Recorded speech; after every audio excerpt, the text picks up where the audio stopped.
Hello, this is Pocket 83, and today's subject is work. Specifically, I'm going to be reading Chapter 14 of Bertrand Russell's The Conquest of Happiness, and the chapter title is Work. This is appropriate for me, and probably for you. At some point in your life, you're going to have to do work. We all do. It's inescapable.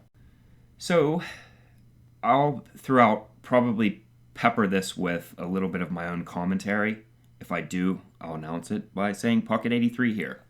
So I hope you enjoy this. The topic is not really chainsawing or axemanship here. It's about work in general.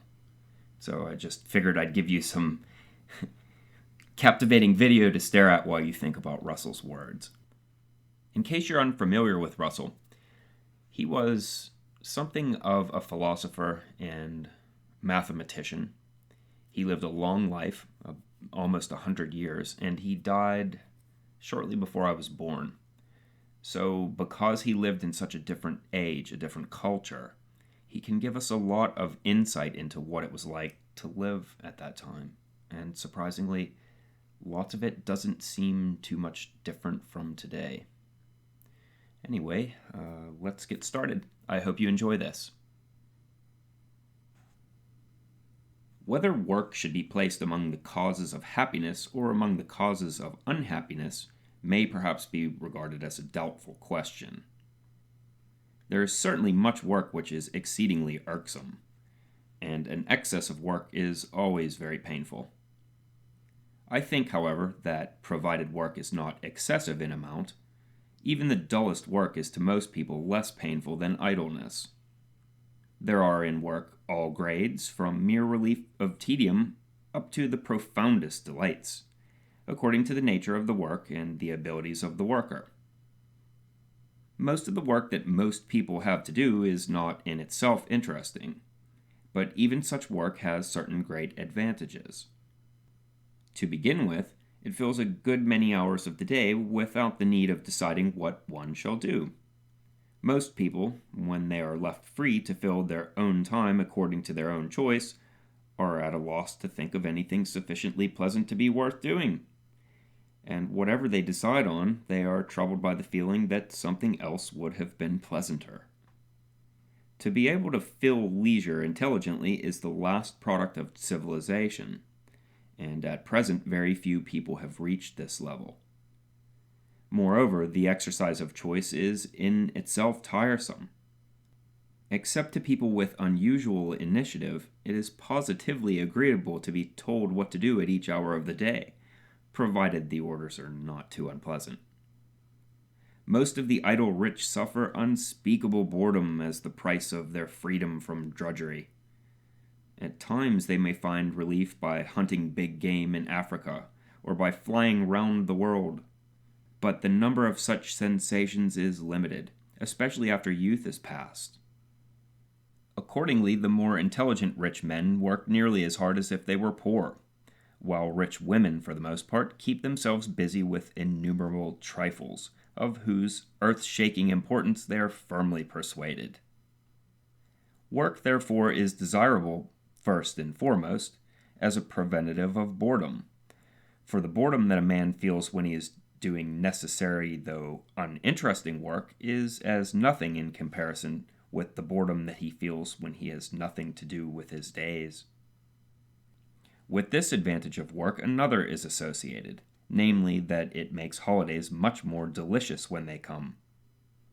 Provided a man does not have to work so hard as to impair his vigor, he is likely to find more zest in his free time than an idle man could possibly find. Pocket here. I would like to note that there was an entire chapter titled Zest a few chapters back, and the word does pretty much mean what you would think it means. It's definitely a good thing to Russell. I really relate to him on this point that he wants to encourage zest. It's a type of happiness. It's a good thing. It adds to the net happiness or pleasure of our lives. He's very dismissive of, or he holds in very negative regard, negativity in general, as do I. One of the examples that he uses was strawberries. Imagine that a person likes strawberries, then he's better off than a person who doesn't. So, to all you naysayers out there, read more Russell. Okay, let's return. The second advantage of most paid work and of some unpaid work is that it gives chances of success and opportunities for ambition. In most work, success is measured by income, and while our capitalistic society continues, this is inevitable. It is only where the best work is concerned that this measure ceases to be the natural one to apply. The desire that men feel to increase their income is quite as much a desire for success as for the extra comforts that a higher income can procure. However dull work may be, it becomes bearable if it is a means of building up a reputation, whether in the world at large or only in one's own circle. Continuity of purpose is one of the most essential ingredients of happiness in the long run. And for most men, this comes chiefly through their work. In this respect, those women whose lives are occupied with housework are much less fortunate than men, or than women who work outside the home. The domesticated wife does not receive wages and has no means of bettering herself. It is taken for granted by her husband, who sees practically nothing of what she does, and is valued by him not for her housework, but for quite other qualities.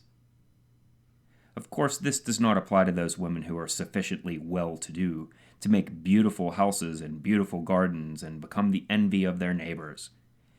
But such women are comparatively few, and for the great majority, housework cannot bring as much satisfaction as work of other kinds brings to men and to professional women.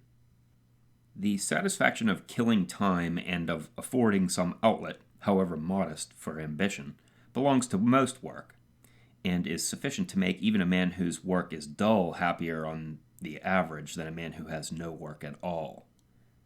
But when work is interesting, it is capable of giving satisfaction at a far higher order than mere relief from tedium.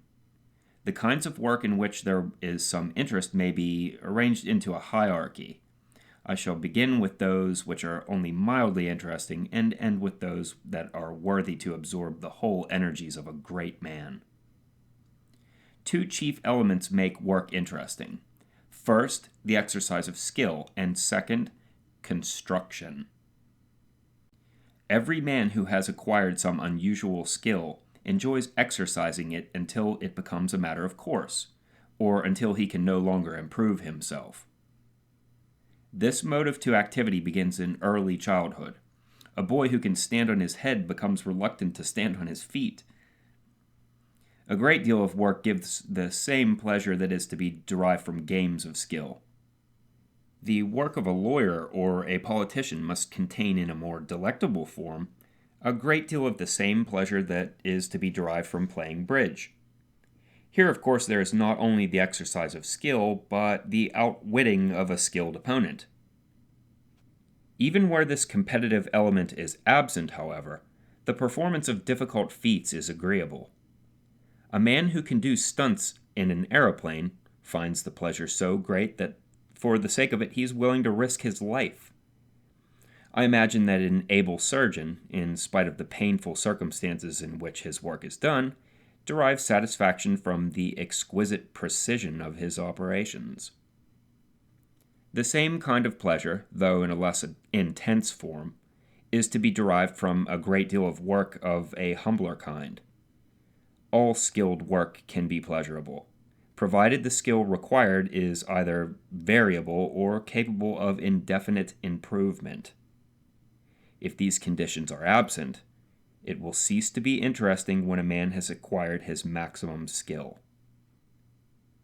A man who runs 3-mile races will cease to find pleasure in this occupation when he passes the age at which he can beat his own previous record. Fortunately, there is a very considerable amount of work in which new circumstances call for new skill, and a man can go on improving, at any rate until he has reached middle age. In some kinds of skilled work, such as politics, for example, It seems that men are at their best between 60 and 70. The reason being that in such occupations a wide experience of other men is essential. For this reason, successful politicians are apt to be happier at the age of 70 than any other men of equal age.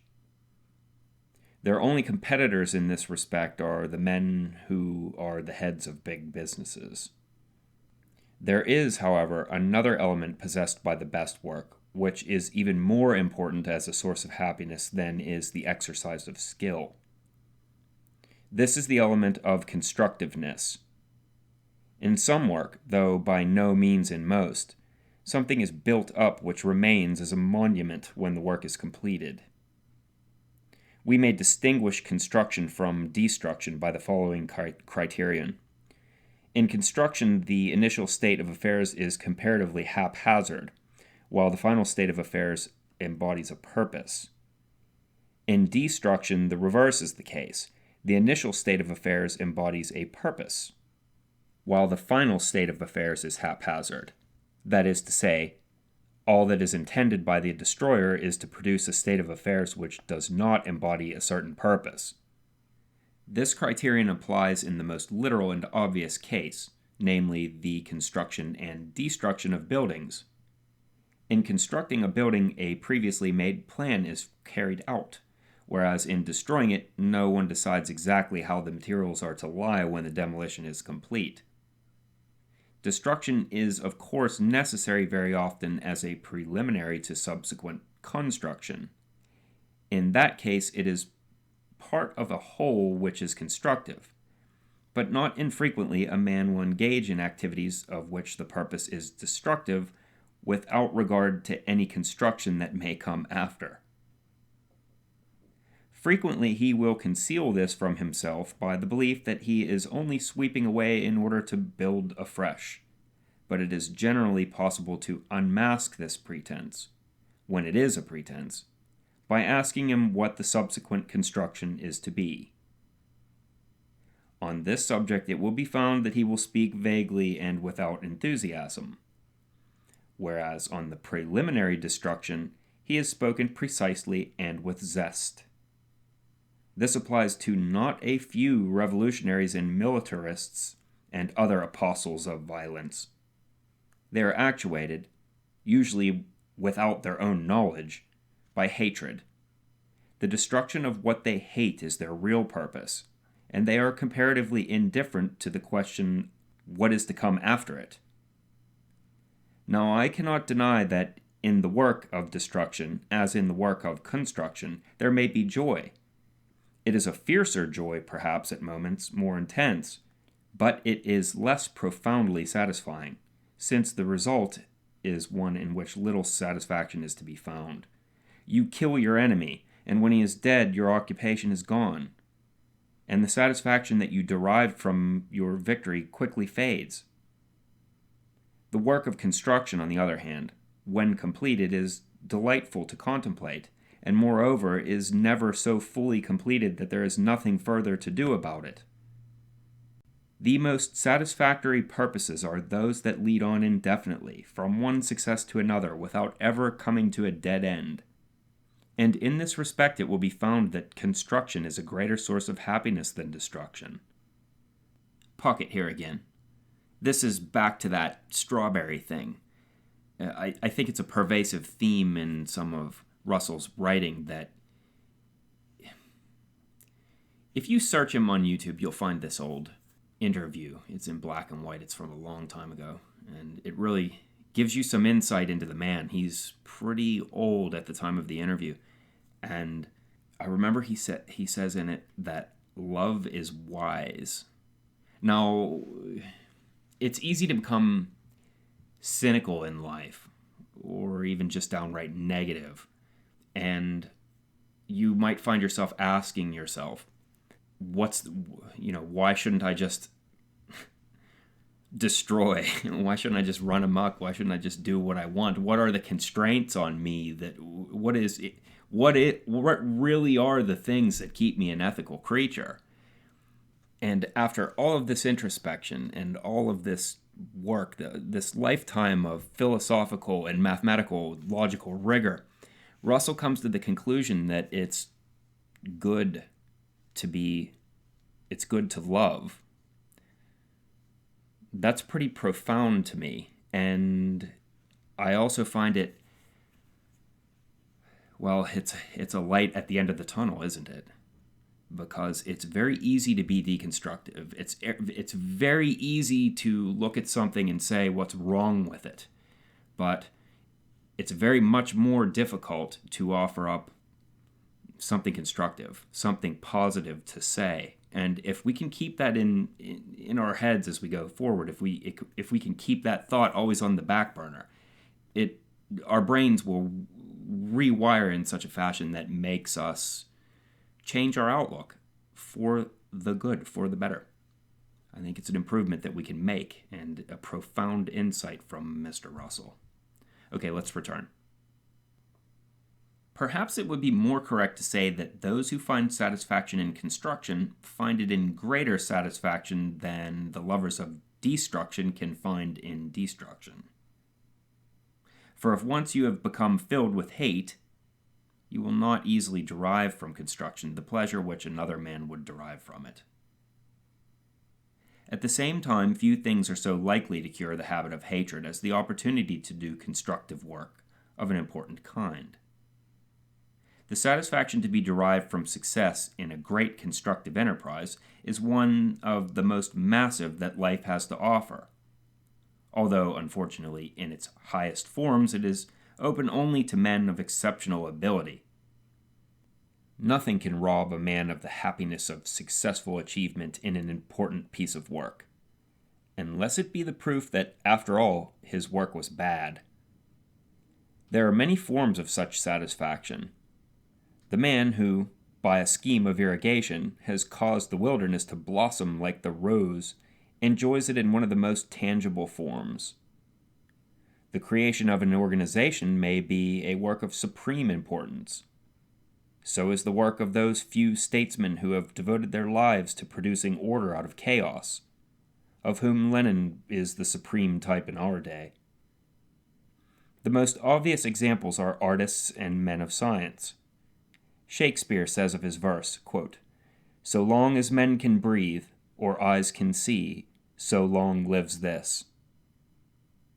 And it cannot be doubted that the thought consoled him for misfortune. In his sonnets he maintains that the thought of his friend reconciled him to life, but I cannot help suspecting that the sonnets he wrote to his friend were even more effective for this purpose than the friend himself. Great artists and great men of science do work which is in itself delightful. While they are doing it, it secures them the respect of those whose respect is worth having, which gives them the most fundamental kind of power, namely, power over men's thoughts and feelings. They have also the most solid reasons for thinking well of themselves. This combination of fortunate circumstances ought, one would think, be enough to make any man happy. Nevertheless, it is not so.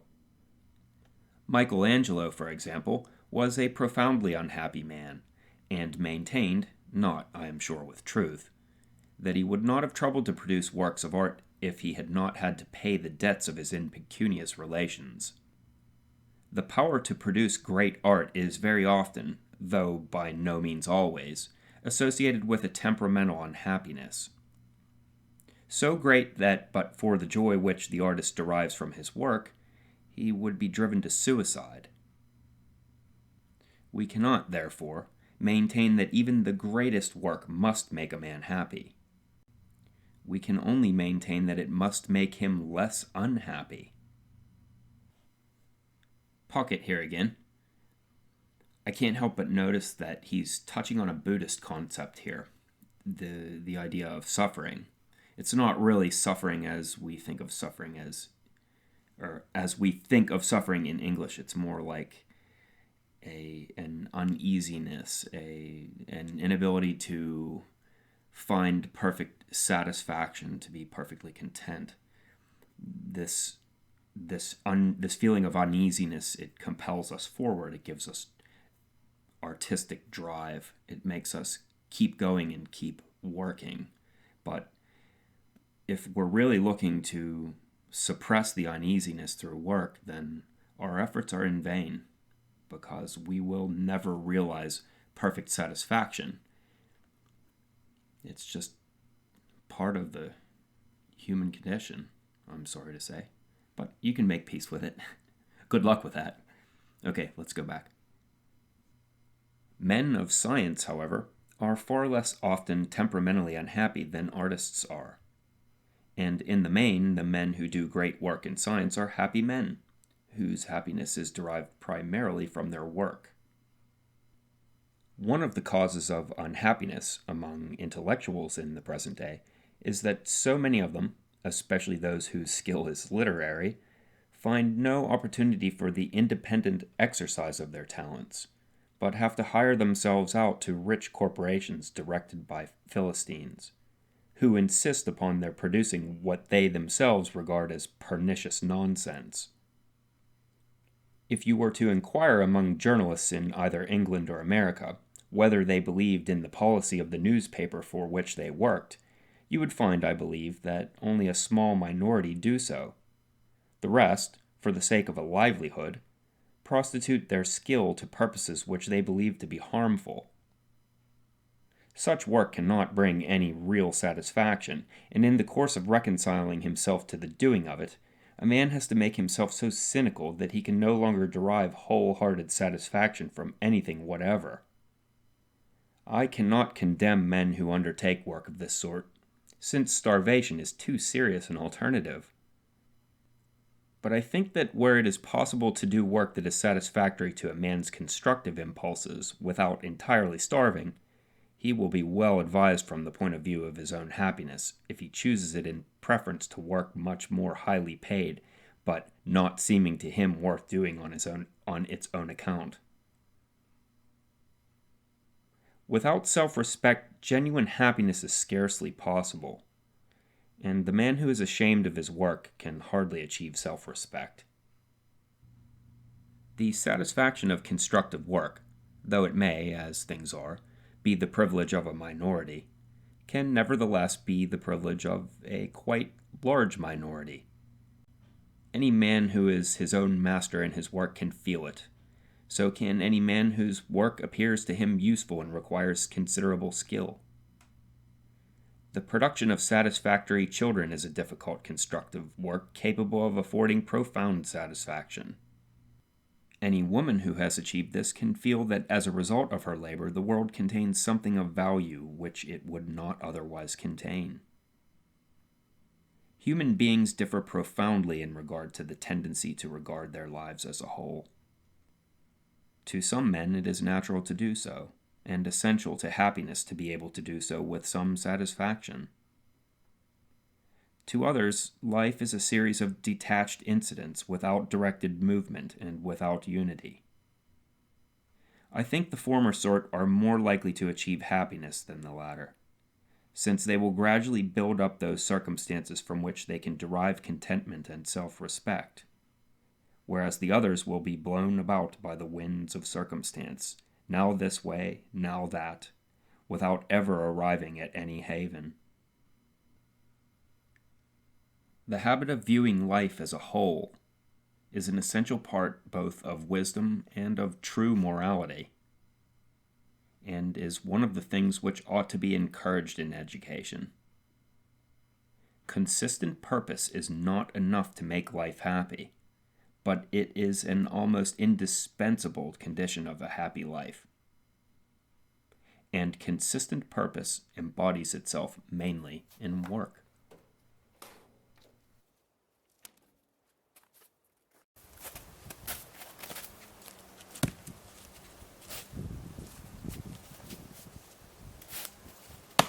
Thank you for joining me. This has been a reading of Chapter 14 of Bertrand Russell's The Conquest of Happiness, read by Pocket 83, and some camera work by Mrs. Pocket 83, so thank you to her. And if this was enjoyable for you or useful, please let me know it, and I'll see you, or you'll hear me on the next subject. See ya.